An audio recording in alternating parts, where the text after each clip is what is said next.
అమరావతిలో deep technology iconic భవనం నిర్మించాలని అందుకు సంబంధించి ప్రతిపాదనలు సిద్ధం చేయాలని సీఎం చంద్రబాబు అధికారుల్ని ఆదేశించారు. యువత భవిష్యత్ అంతా డీప్ టెక్నాలజీ, ఆర్టిఫిషియల్ ఇంటెలిజెన్స్ వంటి నూతన టెక్నాలజీలపైనే ఆధారపడి ఉంటుందని చెప్పారు.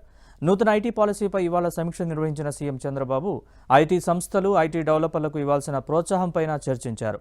నాడు హైదరాబాద్లో ఐటీని ప్రమోట్ చేసేందుకు హైటెక్ సిటీ నిర్మించామని, ప్రస్తుతం డీప్ టెక్నాలజీతో ఉత్పన్నమయ్యే అవకాశాలని అందిపుచ్చుకునే దిశగా డీప్ టెక్నాలజీ ఐకానిక్ భవనం ఉండాలని అభిప్రాయపడ్డారు.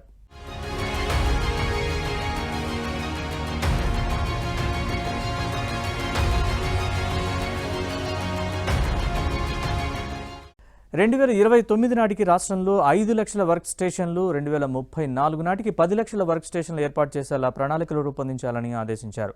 కో వర్కింగ్ స్పేస్లు, కార్యాలయ సముదాయ నిర్మాణానికి అవసరమైన భూములు సబ్సిడీపై లీజుకు ఇవ్వడం, సింగిల్ విండో విధానంలో మౌలిక వసతుల కల్పనకు అనుమతులు ఇవ్వడం, ఐటీ సంస్థలను ఇండస్ట్రియల్ పవర్ టారిఫ్ కింద తీసుకురావడం వంటి అంశాలపై సీఎం అధికారులకు దిశానిర్దేశం చేశారు. నూతన ఐటీ పాలసీపై ఐటీ, మానవ వనరుల అభివృద్ధి శాఖ మంత్రి నారా లోకేష్ తన అభిప్రాయాన్ని వెల్లడించారు.